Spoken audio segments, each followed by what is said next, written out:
अव्वल दिन को पहुंचा दिया। मेरी बहनों, अल्लाह सुब्हानहू व तआला मुझको और आपको क्या करना है जिंदगी में वही बता दिया और क्या नहीं करना है वही बता दिया।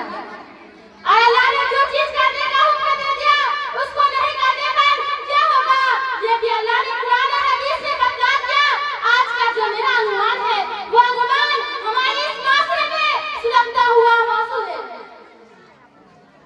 जिसकी गफलत में, जिसकी बुराई में, जिसकी गुनाह के दलदल में हर कोई नजर आते हैं, इल्म वाला भी नजर आता है, बिगड़ इल्म वाला भी नजर आता है। हमारे इस माशरे में सुलगता हुआ मौजूद है, वो एहसास है कि एकदम जो कि पूरी की पूरी बुराई की जड़ समझी जाती है, पूरी की पूरी बुराई की जड़ समझी जाती है। बेपर्दगी हमारी तकदीर का अनुमान है, पर्दे की अहमियत और हमारी नफरत। जैसे ही पर्दे का नाम आता है हमारे चेहरे उतर जाते हैं, ऐसे लगता है जैसे हम पर कोई बड़ा जुल्म हुआ है, जैसे लगता है कि ऐसे हम पर कोई बड़ा जुल्म हो रहा है। पर्दे का ख्याल ही दिमाग में आते ही फौरन ये ख्याल आ जाता है पर्दा वो भी हम करना, पर्दा तो हमारी आजादी को छीनने वाला है। ये ख्याल आते ही पर्दा तो हमारी तरक्की की रुकावट है, पर्दा तो हमारी तरक्की की रुकावट हम समझते हैं। पर्दा हमारे ऊपर बोझ हो गया। मेरी बहनों, मुसलमान औरतों, अल्लाह सुब्हानहू व तआला की बंदियों, जिस इस्लाम को तुम फॉलो करती हो कम से कम एक मरतबा उठा के देखो तुम्हारा मकाम था क्या ज़माने जाहिलियत। अगर आप देखेंगे इसमें औरत को क्या मकाम दिया, हमारा मकाम क्या था जब इस्लाम आया तो हमें क्या मकाम दिया। आज अल्लाह के हुक्म पर अमल नहीं करने की वजह से औरत, जब इस्लाम नहीं था तो औरत का क्या हाल था। तो सुनो, ज़माने जाहिलियत वो दौर जो नबी सल्लल्लाहु अलैहि वसल्लम को नबी बनाए जाने से पहले का दौर था, इसको कहते हैं ज़माने जाहिलियत। आज पर्दा करना नहीं होता, आज अल्लाह के हुक्म पर अमल नहीं करना, अल्लाह के हुक्म पर अमल करना नहीं होता। ज़माने जाहिलियत में औरत का क्या मकाम था। अब ज़माने जाहिलियत में औरत एक इस्तेमाल की चीज समझी जाती थी, इस्तेमाल करो और फेंक दो, खरीदो फरोख्त की चीज समझी जाती थी, जिंदा दफन कर दी जाती थी, जीने का हक नहीं था। मेरी बहनों, आप इस्लाम के अलावा जितनी भी मजहब का आप मुताला करेंगे इसमें इस्लाम को छोड़कर कोई भी मजहब आपको ऐसा नहीं मिलेगा जिसमें औरत को इज्जत दी, मकाम दिया, इतना हुकूक जितने की इस्लाम ने दिया। कोई भी मजहब आप उठा के देख लीजिए, दुनिया के 4 नस्ल मजहब मैं उसके बारे में बताती हूँ। जुडाइज्म, यहूदी, अगर इसका आप मुताला करेंगे तो आपको मालूम होगा उसमें औरत को क्या मकाम दिया, उसमें औरत को क्या मकाम दिया। क्राइस्टियनिटी, अगर आप यहूदी क्राइस्टियनिटी अगर आप इसका मुताला करेंगे तो आपको मालूम होगा उसमें औरत को पूरी की पूरी गंदगी कहा गया, गंदगी कहा गया। औरत के पास से पहली औरत ही नापाक रहती थी, ये तसव्वुर है यहूदी की और क्राइस्टियनिटी की। हिंदू धर्म में औरत को बुराई की जड़ कहा जाता था। यहाँ तक कि उसकी वफादारी तक साबित नहीं होती थी जब तक कि उसका शौहर मर गया हो और वो औरत को जिंदा जला दिया जाता था। कानून था, बाज़ाब्ता तौर पर कानून था। बीवी के शहर पर जाते थे, अज़ूर औरत को जिंदा ही जला दिया जाता था, जिसको सती की रस्म कहा जाता है। ये मकाम था औरतों का। लेकिन जब इस्लाम आया ना मेरी बहनों, औरत की इज्जत को, उसके मकाम को इतना बढ़ा दिया, अल्लाह की कसम, कयामत तक कोई मजहब उसको मकाम नहीं दे सकता। जानती है कितना बुलंद मकाम अता किया इस्लाम ने, जहाँ इस्लाम ने औरत को माँ बनाया, औलाद के लिए, उसकी खिदमत करने के लिए, उसकी कदमों के लिए जन्नत ला के डाल दिया। जहाँ इस्लाम ने औरत को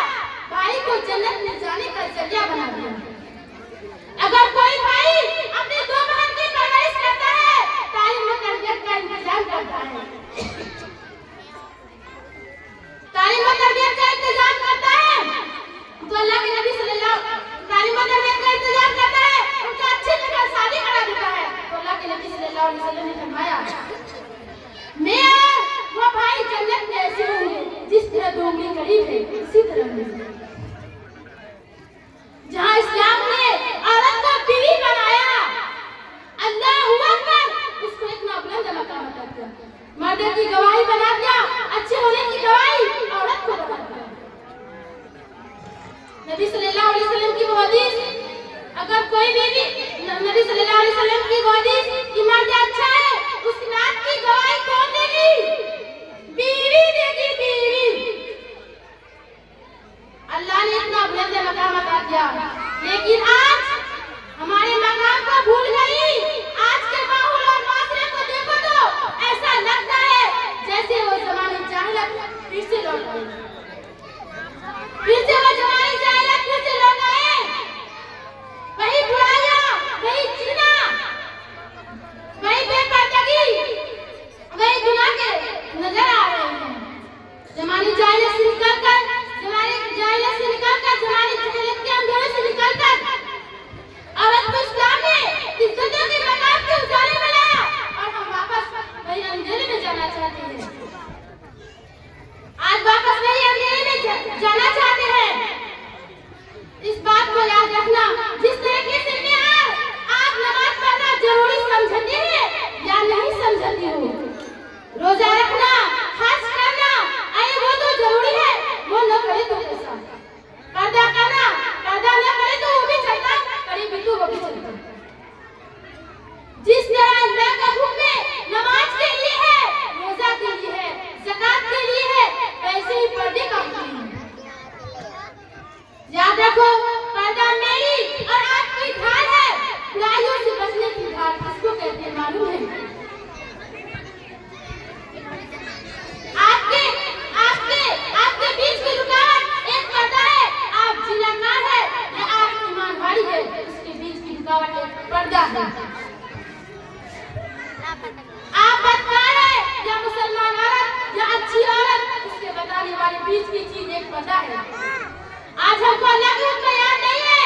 पर्दे के बारे में हम समझते हैं पर्दे का हुक्म तो अल्लाह नहीं दिए, नबी सल्लल्लाहु अलैहि वसल्लम ने दिए होंगे। अफसोस, अफसोस, हम कभी कुरान खोलकर पढ़ते ही नहीं, तो हमको मालूम कैसे होगा? हमको मालूम कैसे होगा मेरी बहनों? कुरान उठाओ, अल्लाह का हुक्म है, फर्ज हुक्म है, खुला हुआ हुक्म है। अल्लाह का क्या हुक्म है मेरी बहनों? अल्लाह सुब्हानहू व तआला कुरान मजीद सूरह नंबर, कुरान मजीद सूरह हिजाब सूरह नंबर 33 आयत नंबर 59 में अल्लाह पर्दे का हुक्म देता है। क्या कहते हैं? क्या कहते हैं अल्लाह सुब्हानहू व तआला? या अय्युहन नबी, ए नबी सल्लल्लाहु अलैहि वसल्लम, कुल अज़वाजिका व बनातिका व निसाइल मोमिनीन युदनीना अलैहिन्ना मिन जलाबिबिहिन्ना ज़ालिका अदना अन युरफ़ना फला युज़लना। अल्लाह सुब्हानहू व तआला इस बात का हुक्म देते हैं। नबी सल्लल्लाहु अलैहि वसल्लम को सबसे पहले कहते हैं, ए नबी सल्लल्लाहु अलैहि वसल्लम, कुल अज़वाजिका, आपकी बीवियों से कह दीजिए, व बनातिका, आपके तमाम बेटियों से कह दीजिए, व निसाइल मोमिनीन, और तमाम के तमाम मोमिन औरतों से कह दीजिए, वो अपने ऊपर पर्दा करे, अपने ऊपर चादर को लटका ले, जिलबाब को लटका ले, ताकि वो पहचानी जाए, सताई न जाए। पर्दे का हुक्म कौन दिया? अब बोलो, कौन दिए? सबसे पहले नबी सल्लल्लाहु अलैहि वसल्लम को बोले। अपनी बीवियों से कहो, अपनी बेटियों से कहो, अगर कोई पाक दुनिया में अगर सबसे ज्यादा पाक दामन है, वो नबी सल्लल्लाहु अलैहि वसल्लम की बीवियां हैं। अपने आप को पाक दामन समझने वाली, सुनो, क्या तुम नबी सल्लल्लाहु अलैहि वसल्लम की बीवियां से बढ़कर क्या तुम पाक दामन कर सकती हो? पहला हुक्म आया है उनके लिए। बीवियों से कहो, बेटियों से कहो, अल्लाहू अकबर, फातिमा रज़ी अल्लाहु अन्हा की जैसी बेटी तमाम औरतों की जन्नत में सरदार होगी। तमाम औरतों की जन्नत में सरदार होगी। बेटियों से कहो, तमाम के तमाम मोमिन औरतों से कहो, क्या कहे?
टीचर हूँ। इन्हीं बातों पर अपनी तकरीर को खत्म करती हूँ। अल्लाह मुझे भी आज तमाम यहाँ पे बड़ी औरत बैठी हुई है, अल्लाह उन सबको समझने की तौफीक अता फरमाए।